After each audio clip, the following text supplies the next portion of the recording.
अब हम सारे के सारे जो रीजंस हैं उसको यहाँ पर इस तरीके से समराइज कर लेते हैं दोस्तों। ये है हमारा बहुत इंपॉर्टेंट जो है, ये जो मैं आपको पढ़ाने वाला हूँ ये बहुत इंपॉर्टेंट है दोस्तों। Welcome to my YouTube channel Prof Sky. तो दोस्तों अगर अभी तक आपने मेरा चैनल को सब्सक्राइब नहीं किया है तो प्लीज़ सब्सक्राइब कर लीजिए ताकि आने वाली कोई भी वीडियो जो है वो आपसे मिस ना हो पाए। तो आज जो है हम पढ़ने वाले हैं माइक्रो इकोनॉमिक्स क्लास 11th का चैप्टर डिमांड, चैप्टर थ्री मतलब कौन सी बुक है दोस्तों? संदीप गर्ग, जो कि सबसे ज़्यादा यूज़ की जाने वाली बुक है क्लास 11th और 12th इकोनॉमिक्स के लिए। मैं 12th भी इकोनॉमिक्स पढ़ाता हूँ, इन केस अगर आप मेरे चैनल पर जाके देख सकते हैं। तो दोस्तों आज हम पढ़ेंगे इस चैप्टर का topic reasons for shift in demand. Demand के शिफ्ट होने के क्या क्या कारण होते हैं, राइट शिफ्ट या लेफ्ट शिफ्ट जो भी है उसके क्या क्या रीज़न होते हैं, हम वो पढ़ेंगे। इससे पहले मैंने इस चैप्टर के बाकी सारे जो कॉन्सेप्ट है, लॉ ऑफ डिमांड हो चाहे डिटर्मिनेंट्स ऑफ डिमांड हो, वो सब मैंने पढ़ा रखा है। आप चाहें तो डिस्क्रिप्शन में देख सकते हैं, उन सब की आपको वीडियो मिल जाएगी, वरना मेरे चैनल पर भी देख सकते हैं। प्लस एक चीज़ और आपको डिस्क्रिप्शन में जो मिलेगी वो ये कि इस चैप्टर का जो PDF है इस बुक का, वो आपको मिल जाएगा इसके डिस्क्रिप्शन में, तो वहाँ से भी आप देख सकते हैं। तो शुरू करते हैं दोस्तों आज का topic, reasons for shift in demand curve. तो आपको याद होगा दोस्तों हमने पढ़े थे डिटर्मिनेंट्स ऑफ डिमांड, मेरी पुरानी वीडियोस में आप देख सकते हैं बेसिकली किन किन चीज़ों की वजह से हमारा डिमांड जो है वो चेंज होता है। तो हमने पढ़ा था कि प्राइस ऑफ कमोडिटी होता है, प्राइस ऑफ रिलेटेड गुड होता है, इनकम ऑफ कंज्यूमर होता है, taste and preference, expectation of future price change करके, ये 5 जो है हमारे डिटर्मिनेंट्स ऑफ डिमांड होते हैं। हमने ये भी पढ़ा थी कि अगर मान लीजिए इसकी वजह से, प्राइस की वजह से डिमांड चेंज होता है और बाकी जो है वो कांस्टेंट रहते हैं, तो उसे हम कहते हैं चेंज इन क्वांटिटी डिमांड। तो उसमें होता है हमारा movement in the demand curve. हमने पहले पढ़ा हुआ है पिछले चैप्टर में, आप देख सकते हैं अगर आपको याद नहीं है तो। अगर प्राइस की वजह से चेंज हो जा रहा है डिमांड और बाकी सब फैक्टर सेम हैं तो हम उसे कहते हैं मूवमेंट ऑफ डिमांड। और अगर मान लीजिए इनमें से किसी फैक्टर की वजह से चेंज हो रहा है हमारा डिमांड और प्राइस जो है वो कांस्टेंट है तो उसे हम कहते हैं शिफ्ट इन डिमांड। ये भी हमने पढ़ा है पिछली वीडियो में, आप जाके देख सकते हैं। तो दोस्तों ये है हमारे reason for shift in demand. इनमें से कोई भी चेंज हो जाए अगर, तो डिमांड जो है वो शिफ्ट हो जाएगा। सबसे पहले तो रीजन हमारे ये समझ लीजिए आप, 1 2 3 4, इन चारों में से कोई भी अगर चेंज हो जाए तो हमारा डिमांड कर्व जो है शिफ्ट हो जाएगा। राइट शिफ्ट होगा, लेफ्ट शिफ्ट होगा, हम पढ़ेंगे इस वीडियो में अच्छे से पढ़ेंगे डिमांड का, और कॉन्सेप्ट भी पढ़ेंगे और ग्राफ में भी पढ़ेंगे। बट पहले तो हमें समझना जरूरी है कि प्राइस ऑफ द कमोडिटी के अलावा बाकी जो फैक्टर्स हैं उनके चेंज होने से हमारा जो है डिमांड कर्व शिफ्ट हो जाता है राइट या लेफ्ट। तो सबसे पहला जो है पढ़ते हैं प्राइस ऑफ रिलेटेड गुड। हमने पढ़ा था दोस्तों price of related good. Related good 2 तरीके के होते हैं हमारे, एक हमारा होता है सब्स्टिट्यूट गुड और एक हमारा होता है कॉम्प्लीमेंट्री गुड। इन दोनों में क्या फ़र्क होता है दोस्तों? हमने पढ़ा था कि जो सब्स्टिट्यूट गुड होते हैं वो इन प्लेस ऑफ यूज़ होते हैं, मतलब एक की जगह दूसरे, जैसे आपका टी और कॉफ़ी हो गया, पेप्सी और कोक हो गया। ये हम पहले पढ़ चुके हैं दोस्तों, मैं फिर भी आपको रिवाइज करा रहा हूँ अगर आपको याद नहीं है तो। ओला और उबर हो गया, सिंपल, ठीक है ना दोस्तों। कॉम्प्लीमेंट्री गुड्स कौन से होते हैं? जो कि यूज़ होते हैं टुगेदर, साथ में यूज़ होते हैं दोस्तों, जैसे पेट्रोल और कार हो गया, ठीक है ना, पेन और इंक, ये है साथ में यूज़ होने वाले प्रोडक्ट होते हैं कॉम्प्लीमेंट्री। एक दूसरे की जगह यूज़ होने वाले होते हैं सब्स्टिट्यूट गुड्स। अब इन दोनों के चेंज होने से प्राइस में कैसे चेंज होती है डिमांड, ये भी हमने पढ़ा था, फिर भी हम दोबारा पढ़ लेते हैं। मान लीजिए प्राइस ऑफ कॉफ़ी इंक्रीज़ हो जाता है, ठीक है ना। अब प्राइस हो गया है कॉफ़ी का इंक्रीज़, तो इसका मतलब क्या है? डिमांड ऑफ कॉफ़ी क्या हो जाएगी दोस्तों? डिमांड हो जाएगी इसकी कम, क्योंकि प्राइस इंक्रीज़ हो गया है, अब कम लोग खरीदेंगे कॉफ़ी। अब डिमांड हो गई है कॉफ़ी की कम, तो लोग उसका ऑल्टरनेट ढूंढेंगे। तो जो डिमांड ऑफ टी है, टी की डिमांड, ये दोस्तों बढ़ेगी या कम होगी? जी हाँ दोस्तों, ये बढ़ जाएगी, क्योंकि जब कॉफ़ी की डिमांड कम हो गई है तो टी की डिमांड बढ़ेगी, क्योंकि वो लोग ऑल्टरनेट ढूंढेंगे, अब कॉफ़ी की जगह टी की तरफ बढ़ेंगे। तो जब प्राइस ऑफ कॉफ़ी इंक्रीज़ हुआ तो डिमांड ऑफ टी इंक्रीज़ हो गई है। ये हमारा हो गया रिलेशन एक तरीके से। सब्स्टिट्यूट गुड का प्राइस इंक्रीज़ होने से मेरी डिमांड भी इंक्रीज़ हो गई है। ये अगर इसका उल्टा देख लेते हैं, प्राइस ऑफ कॉफ़ी मान लीजिए अगर घट जाएगा तो डिमांड ऑफ कॉफ़ी बढ़ जाएगी। अब डिमांड ऑफ कॉफ़ी बढ़ जाएगी तो डिमांड ऑफ टी जो है वो कम हो जाएगी, क्योंकि लोगों ने यहाँ से यहाँ शिफ्ट हो गए हैं। तो जब प्राइस ऑफ कॉफ़ी कम हुआ तो डिमांड ऑफ टी भी कम हो गया। देखिए कैसे सब्स्टिट्यूट गुड का प्राइस चेंज होने से हमारे गुड के प्राइस डिमांड पर असर पड़ता है। अब आते हैं कॉम्प्लीमेंट्री गुड्स पर। इसको हम अच्छे से ग्राफ में समझेंगे, कोई दिक्कत नहीं है, बस मैं अभी आपको सिर्फ समझा रहा हूँ कॉन्सेप्ट। मान लीजिए पेट्रोल या कार जो है, कार का जो है प्राइस बढ़ गया है। अब गाड़ियाँ जो है भैया महंगी हो गई है। अब गाड़ियाँ महंगी हो गई है तो उसकी डिमांड क्या हो जाएगी दोस्तों? डिमांड हो जाएगी कम। अब अगर डिमांड हो गई है कार की कम, तो पेट्रोल की डिमांड क्या हो जाएगी दोस्तों? जब गाड़ियों की ही डिमांड कम है तो पेट्रोल की डिमांड भी कम हो जाएगी। तो गाड़ियों का प्राइस बढ़ने से, कॉम्प्लीमेंट्री गुड का प्राइस बढ़ने से मेरे डिमांड कम हो गई है। ठीक है ना दोस्तों? जैसे यहाँ पर भी हो रहा था ना, यहाँ पर दोनों बढ़ रही थी, यहाँ पर एक बढ़ रही है, कम हो रही है। आपको जो याद रखने की जरूरत नहीं है, आप इस कॉन्सेप्ट को जैसे मैं बता रहा हूँ वैसे भी आप करके याद करके रख सकते हैं। प्राइस ऑफ कार मान लीजिए बढ़ गया, कम हो गया, मान लीजिए गाड़ियाँ हो गई सस्ती, डिमांड ऑफ कार बढ़ जाएगी। ठीक है ना? गाड़ियों की डिमांड बढ़ गई है तो पेट्रोल की डिमांड क्या हो जाएगी दोस्तों? ये भी बढ़ जाएगी। जब लोग ज़्यादा गाड़ियाँ खरीद रहे हैं तो पेट्रोल भी ज़्यादा भरेगा। तो मेरे कॉम्प्लीमेंट्री गुड के प्राइस का चेंज होने से मेरा जो है डिमांड चेंज हो गया। अब इसी को दोस्तों हम करते हैं ग्राफ में कि राइट वर्ड और लेफ्ट वर्ड शिफ्ट कैसे होता है। तो दोस्तों ये है हमारा सब्स्टिट्यूट गुड्स का ग्राफ। सबसे पहले हम देखते हैं increase in price of substitute. अब मान लीजिए मेरे सब्स्टिट्यूट गुड का प्राइस बढ़ गया है, ठीक है ना? ये मेरा डिमांड कर्व है, ये मेरा एक्स एक्सिस, ये वाई एक्सिस है, ये है मेरा, यहाँ पर मैं लिखता हूँ प्राइस, यहाँ पर मैं लिखता हूँ क्वांटिटी। ठीक है ना? ये जो है मेरा इस टाइम पे मान लीजिए ये अभी प्राइस और क्वांटिटी फिलहाल ये चल रहा है, ये है पी और ये है क्यू। ठीक है? ये मेरा पॉइंट ई समझ लीजिए, जो भी समझ लीजिए। अब मान लीजिए increase in the price of substitute good. Substitute good का प्राइस बढ़ गया है, इसका मतलब सब्स्टिट्यूट गुड की डिमांड कम हो गई है। सब्स्टिट्यूट गुड की डिमांड कम हो गई तो मतलब मेरे गुड की डिमांड क्या है? बढ़ गई है। तो मेरा जो गुड की डिमांड है वो बढ़ गई है। तो मेरा जो गुड जो है डिमांड बढ़ने से ये जो कर्व है ये राइट में शिफ्ट हो जाएगा दोस्तों, ये रहा। तो मतलब मेरा जो नया क्वांटिटी बनेगा वो ये बनेगा। देखिए ये मेरा Q1 बना, ये मेरी इंक्रीज हो गई डिमांड। देखिए तो उसी प्राइस पे डिमांड इंक्रीज हो गया। अब आप बोलेंगे सर प्राइस तो बढ़ गया था, फिर आपने प्राइस क्यों नहीं बढ़ाया? दोस्तों ये प्राइस सब्स्टिट्यूट गुड का बढ़ा था, हमारे गुड का प्राइस नहीं बढ़ा है। अगर ये मान लीजिए कॉफ़ी का ग्राफ बना रहा हूँ तो टी का प्राइस बढ़ा और टी की डिमांड कम हुई, टी की डिमांड कम होने से हमारी कॉफ़ी की डिमांड बढ़ गई है। ये समझिए आप, इस गुड का प्राइस नहीं बढ़ा है, प्राइस ऑफ सब्स्टिट्यूट गुड बढ़ा है, इसलिए प्राइस सेम रहेगा और जो है ये शिफ्ट हो जाएगा राइट की तरफ। समझ लीजिए D1 हमारा नया डिमांड कर्व है। तो प्राइस ऑफ सब्स्टिट्यूट गुड के बढ़ने से, increase in the price of substitute good से हमारा demand curve right word shift हो जाता है। फिर आते हैं उसकी दूसरी तरफ, ये लीजिए, मान लीजिए ये मेरा पी और क्यू है दोबारा।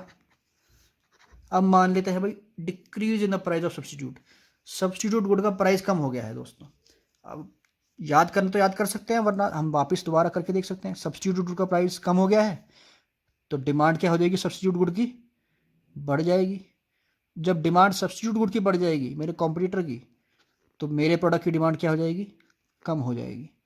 तो मेरा डिमांड जो है कम हो जाएगा। तो ये हो जाएगा लेफ्ट वर्ड शिफ्ट।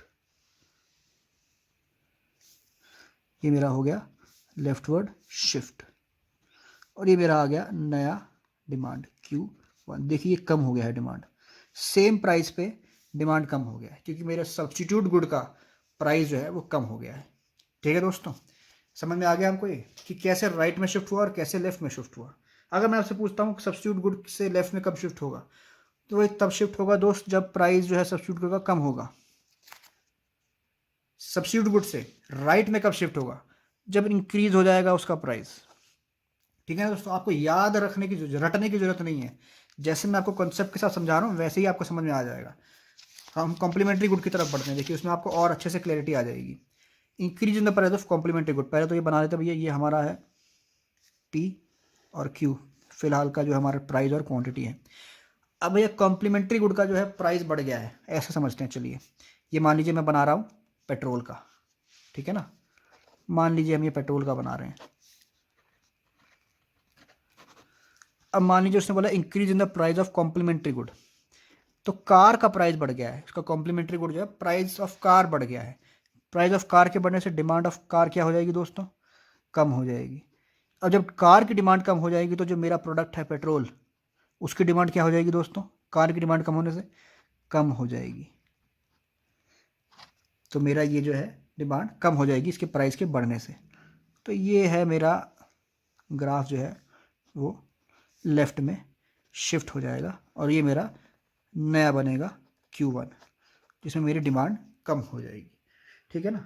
आप चाहे तो याद रख सकते हैं कि इसमें मेरा इन्वर्स रिलेशनशिप होता है, बढ़ने से कम होता है, इसमें मेरा डायरेक्ट रिलेशनशिप होता है। नहीं आपको याद रखना, ये आपको लगता है कई चीज़ें हो जाएंगी याद रखने के लिए, तो ये कॉन्सेप्ट बस आप याद रखिए। जैसे मैं करके देख रहा हूँ ना, वैसे आप कर लीजिएगा। 2 मिनट भी नहीं लगते, उसको 10 सेकंड लगते हैं। 10 सेकंड में आपको पता लग जाएगा किसके बढ़ने से क्या घट रहा है। अब आते हैं decrease in the price of complementary good. अब प्राइस ऑफ कार जो है भैया कम हो गया है। कोई भी क्वेश्चन आप ऐसे करके देख सकते हैं। कार का प्राइस कम हो गया है तो डिमांड क्या हो जाएगी, कार की बढ़ जाएगी। अब जब डिमांड जो है कार की बढ़ जाएगी तो पेट्रोल की डिमांड क्या हो जाएगी दोस्तों, वो भी बढ़ जाएगी। लोग जब गाड़ियाँ ज़्यादा खरीदें हैं तो पेट्रोल भी ज़्यादा खर्च होगा। तो ये मेरा P और Q, ठीक है। मेरा डिमांड बढ़ जाएगा तो डिमांड जो है राइट में शिफ्ट हो जाएगा। ये मेरा नया डिमांड कब हो गया, D1 लिख देते हैं इसका नाम, और ये मेरा नया क्वांटिटी हो जाएगा। देखिए ये मेरा डिमांड जो है वो बढ़ गया है, सेम प्राइस पे डिमांड बढ़ गया है। अगेन दोस्तों वही मैं दोबारा आपको डाउट क्लियर करूंगा, अगर आपको है कि प्राइस कम तो हो रहा है बट कॉम्प्लीमेंट्री गुड का प्राइस कम हो रहा है, मेरे पेट्रोल का प्राइस कम नहीं हो रहा है, कार का प्राइस कम हुआ है। पेट्रोल का तो सेम दाम है दोस्तों, बट क्योंकि उसका दाम कम हो गया है उसकी डिमांड बढ़ गई है, और उसकी डिमांड बढ़ गई तो अपने प्रोडक्ट की डिमांड भी अपने आप बढ़ जाएगी बिना प्राइस के चेंज हुए। तो ये दोस्तों हुआ कॉम्प्लीमेंट्री गुड और सब्स्टिट्यूट गुड की वजह से हमारा डिमांड कैसे राइट या लेफ्ट शिफ्ट होता है। अगला दोस्तों क्या है, ये तो हो गया हमारा प्राइस ऑफ रिलेटेड गुड। अगला है हमारा income of the consumer. Income of the consumer पे आते हैं दोस्तों। इनकम ऑफ द कंज्यूमर में हमने, आपको याद होगा, 2 चीज़ें पढ़ी थी। इनकम ऑफ द कंज्यूमर में हमने देखा था 2 तरीके के जो हैं वो गुड्स होते हैं। एक होता है हमारा नॉर्मल गुड्स और एक होता है हमारा इन्फीरियर गुड्स। ये भी मैंने पिछले चैप्टर में पढ़ा था, पिछली वीडियोस में, फिर भी हम दोबारा पढ़ लेते हैं, कोई दिक्कत नहीं है।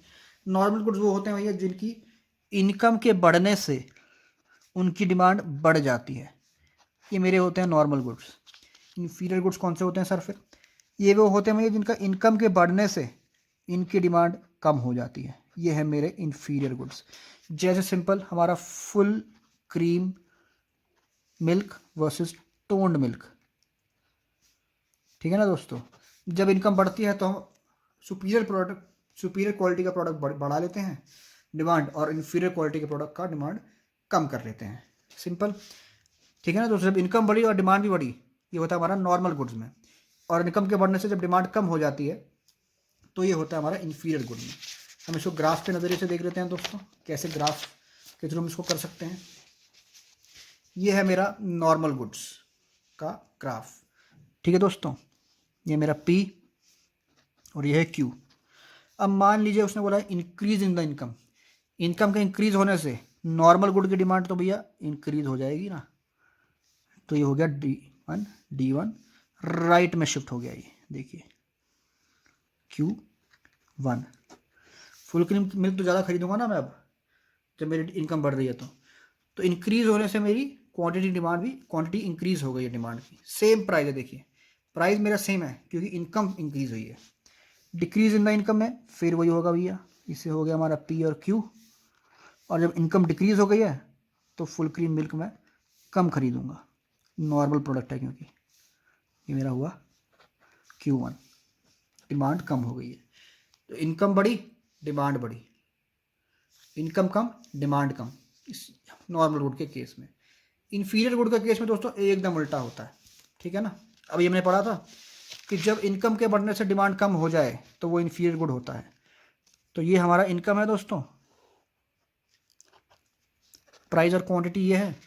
इनकम बढ़ी, अगर इंक्रीज इन इनकम के बढ़ने से डिमांड हो गई हमारी कम, लेफ्ट में शिफ्ट हो गई है दोस्तों। राइट मतलब डिमांड बढ़ गई, लेफ्ट मतलब डिमांड कम हो गई है, शिफ्ट। तो ये मेरा हुआ Q1, ये हुआ मेरा डिमांड कम।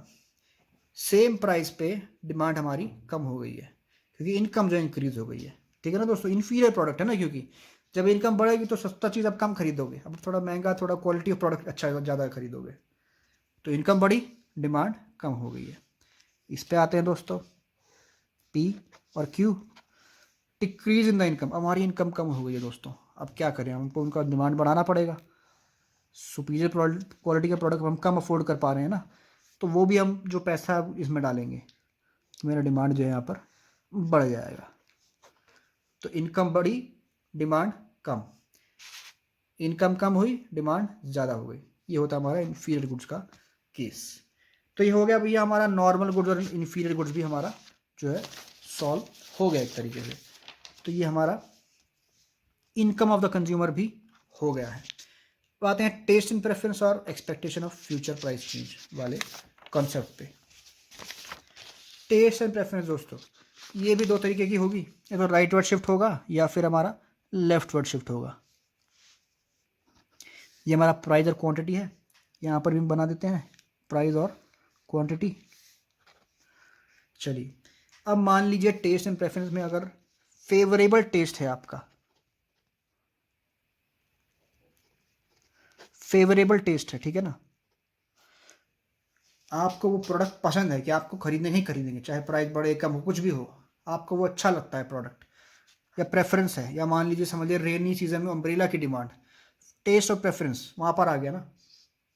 तो अगर फेवरेबल है तो अपने आप डिमांड बढ़ जाएगी, ठीक है ना, क्योंकि आपको प्रोडक्ट पसंद है तो वो आप खरीदेंगे। कोई जैसे कोई लिवाइस का जीन्स होता है वो आपको पसंद है, तो प्राइस जो भी हो आप वो खरीदेंगे ही खरीदेंगे, इसलिए टेस्ट आपका जो है वो उसकी तरफ ज़्यादा है इसलिए। तो जब फेवरेबल है आपका टेस्ट तो डिमांड बढ़ जाएगी। तो अगर अनफेवरेबल है या फिर समझ लीजिए नॉट फेवरेबल है तो क्या होगा दोस्तों, फिर उसका उल्टा होगा ना सर, डिमांड इसकी कम हो जाएगी, सिंपल। क्योंकि अब अनफेवरेबल है, मान लीजिए आपको मैकडोनल्ड का बर्गर पसंद ही नहीं है बिल्कुल भी, आपको केएफसी ही पसंद है, तो मैकडोनल्ड के बर्गर की डिमांड कम हो जाएगी। ज़्यादा से ज़्यादा लोग अगर ऐसे बढ़ते रहेंगे तो प्राइस बढ़े कम हो कोई फ़र्क नहीं पड़ता ना। आपको फेवरेबल ही नहीं है, आपको अनफेवरेबल है वो, मतलब आपको पसंद ही नहीं है मैकडोनल्ड का बर्गर, तो क्या ही करेंगे, अपने आप डिमांड कम हो जाएगी, लेफ्टवर्ड हो जाएगा हमारा डिमांड का शिफ्ट, जैसे यहाँ राइट हुआ था। तो हुआ दोस्तों टेस्ट एंड प्रेफरेंस। फाइनल हमारा जो है लास्ट वाला जो है रीज़न हुआ है expectation of future price change.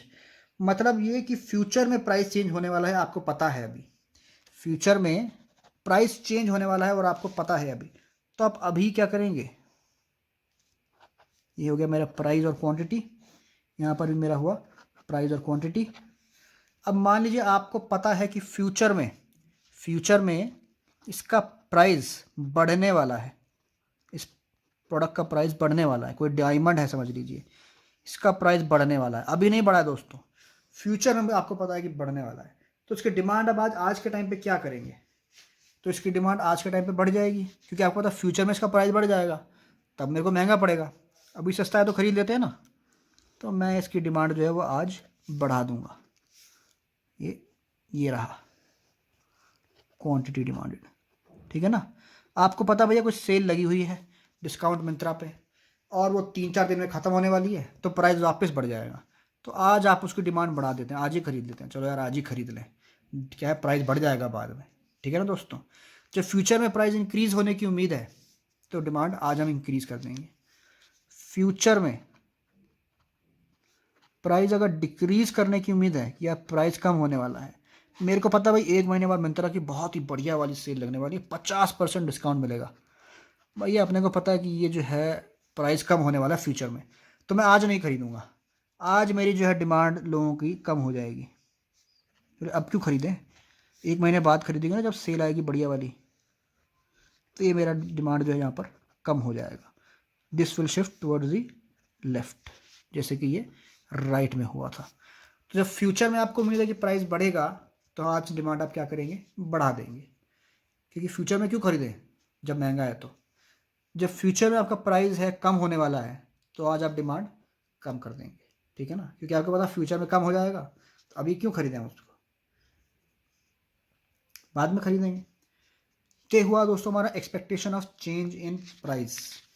अब हम सारे के सारे जो रीजंस हैं उसको यहाँ पर इस तरीके से समराइज कर लेते हैं दोस्तों। ये है हमारा बहुत इंपॉर्टेंट जो है, ये जो मैं आपको पढ़ाने वाला हूँ ये बहुत इंपॉर्टेंट है दोस्तों, कि राइटवर्ड शिफ्ट कब होता है और लेफ्टवर्ड शिफ्ट कब होता है। जो हमने अभी पढ़ा है सिंपल सब कुछ वही है। ये मेरा जो है राइट में शिफ्ट हुआ है, देखिए कब, क्या क्या रीज़न है इसके। Increase in the price of substitute good, ये हमने पढ़ा था दोस्तों। सब्स्टिट्यूट गुड का प्राइस बढ़ता है जब, तो क्या होता है, जब सब्स्टिट्यूट गुड का प्राइस बढ़ता है तो उसकी डिमांड कम हो जाती है। सब्स्टिट्यूट गुड की डिमांड कम होती है तो हमारे गुड की डिमांड बढ़ जाती है। Increase in the price of substitute good. Decrease in the price of complementary good, ये भी हमने पढ़ा था भैया। ये आपको याद रखने की जरूरत नहीं है, अगर आपसे राइट में पूछ ले तो बस आपको याद रखना कि डिमांड कब बढ़ेगी हमारी, जब इंक्रीज होगा सब्स्टिट्यूट या कम होगा सब्स्टिट्यूट। ये डायरेक्ट रिलेशन भी आप याद रख सकते हैं, वरना आपको कोई दिक्कत नहीं है, आप याद करके ऐसे आप रख लीजिए कि प्राइस ऑफ सब्स्टिट्यूट गुड जो है मेरा बढ़ा तो मेरा डिमांड उस सब्स्टिट्यूट गुड की कम हो गई, डिमांड सब्स्टिट्यूट गुड की कम हो गई तो मेरी डिमांड जो है प्रोडक्ट की बढ़ गई, सिंपल। तो rise in the price of substitute goods. उसी तरह decrease in the price of complementary good, complementary good का प्राइस कम होगा तो उसकी डिमांड बढ़ जाएगी, उसकी डिमांड बढ़ जाएगी तो हमारे प्रोडक्ट की डिमांड भी बढ़ जाएगी। Increase in income in case of normal good, ये तो हमने पढ़ा था दोस्तों, इनकम बढ़ेगी डिमांड बढ़ेगी नॉर्मल गुड के उसमें, और इनकम कम होगी तो डिमांड बढ़ेगी इन्फीरियर गुड के केस में। अगर इन्फीरियर प्रोडक्ट है, अगर इनकम डिक्रीज हुई तो डिमांड बढ़ेगी। तो ये चार तो आपको समझ में आ गए होंगे दोस्तों। Increase in the price of substitute good, decrease in the price of complementary good, increase in income अगर नॉर्मल गुड है, और डिक्रीज इन इनकम अगर इन्फीरियर गुड है। ठीक है ना दोस्तों, अभी हमने पढ़ा है सब कुछ। फिर है taste in favour of the commodity, अगर कमोडिटी के फेवर में है टेस्ट तो भी डिमांड बढ़ जाएगी हमारी। ठीक है ना, आपको पसंद है लिवाइस की वही जीन्स, आपको KFC का वही बर्गर पसंद है, इन फेवर है अगर, तो मेरा डिमांड बढ़ जाएगी। Expectation of future price increase, future में प्राइस इंक्रीज होने वाला है दोस्तों, तो आज क्या करेंगे, उसकी डिमांड हम बढ़ा देंगे। फ्यूचर में क्यों खरीदूँ, मैं आज ही खरीदूंगा। तो ये हमारे हो गए रीजन्स फॉर राइटवर्ड शिफ्ट। अगर मैं आपसे पूछूं दोस्तों रीजन फॉर लेफ्टवर्ड शिफ्ट क्या है, सब इसका उल्टा हो जाएगा। राइट, डिमांड कब कम होगी, जब मेरा प्राइस ऑफ सब्स्टिट्यूट गुड कम होगा। सब्स्टिट्यूट गुड का प्राइस जब कम हुआ तो उसकी डिमांड जो है वो बढ़ गई, उसकी डिमांड बढ़ गई तो हमारे प्रोडक्ट की डिमांड क्या हो जाएगी, कम। तो हो गया ना, डिक्रीज से डिक्रीज हो गया। Decrease in price of substitute good, decrease in the price of complementary good, sorry increase in the price of complementary good. अब कॉम्प्लीमेंट्री गुड का जो है प्राइस बढ़ गया है तो उस कॉम्प्लीमेंट्री गुड की डिमांड कम हो जाएगी। उसकी डिमांड अगर कम हो जाएगी तो भैया हमारे प्रोडक्ट की डिमांड भी तो कम हो जाएगी ना, क्योंकि साथ में यूज़ करते हैं कॉम्प्लीमेंट्री गुड टुगेदर। फिर decrease in demand normal good, income come demand come normal good, income ज़्यादा डिमांड कम इन्फीरियर गुड। इनवर्स रिलेशनशिप है इन्फीरियर गुड में और नॉर्मल गुड में, डायरेक्ट रिलेशनशिप है। देखिए कम इनकम हुआ तो कम हुआ डिमांड, इसमें इनवर्स रिलेशनशिप है, इनकम बढ़ गया तो डिमांड कम हो गया। ठीक है ना दोस्तों, अब आप वो सस्ता प्रोडक्ट कम खरीदेंगे। Taste not in favour of commodity, McDonald वाला एग्जांपल, मुझे नहीं पसंद है मैकडोनल्ड का बर्गर तो मैं क्यों खरीदूं, डिमांड कम हो जाएगी। Expectation of future decrease in price, decrease in price दोस्तों, अब मुझे पता है फ्यूचर में प्राइस जो है वो डिक्रीज होने वाला है। अब जब फ्यूचर में प्राइस डिक्रीज होने वाला है तो दोस्त मैं फिर अभी क्यों खरीदूं, फ्यूचर में खरीदेंगे ना, तो करंट डिमांड जो है प्रोडक्ट की मैं कम कर दूंगा। ठीक है ना दोस्तों, ये दोस्तों हमारे हो गए reasons for shift in demand का, both right shift as well as leftward shift. I hope आपको ये वीडियो समझ में आई होगी अच्छे से। जो अगर नहीं समझ में आया कुछ इसमें, इस वीडियो में से कुछ भी, तो प्लीज़ आप कमेंट सेक्शन में लिखिए और मुझे बताइए कि क्या आपको समझ में नहीं आया है। तो इसी के साथ ये वाली वीडियो हम ख़त्म करते हैं और ये वाला जो चैप्टर है डिमांड हमारा अब ख़त्म हो गया है। आपको किसी और टॉपिक पर आप चाहते हैं अगर मैं वीडियो बनाऊँ क्लास 11th की, तो प्लीज़ जो है आप मुझे कमेंट में लिखिए किस चैप्टर पर आप चाहते हैं मैं वीडियो बनाऊँ। मैंने अभी शुरू किया है क्लास 11th, क्लास 12th का जो मेरा सिलेबस जो है वो अच्छे से मैंने काफ़ी हद तक पढ़ा रहा हूँ और उसके रिस्पॉन्स भी काफ़ी अच्छे आ रहे हैं। तो मैंने इसलिए डिमांड या सप्लाई या जो भी है पूरा माइक्रो इकोनॉमिक्स और स्टैटिस्टिक्स जो है अब पढ़ाने का स्टार्ट किया है क्लास 11th। तो प्लीज़ मुझे बताइएगा कि किस टॉपिक पर चाहते हैं हम वीडियो बनाएं, ताकि अगली जो वीडियोज़ हैं उन टॉपिक्स पर ही बने। थैंक यू, और प्लीज़ सब्सक्राइब कीजिए और लाइक कीजिए और शेयर कीजिए मेरे चैनल को। Thank you.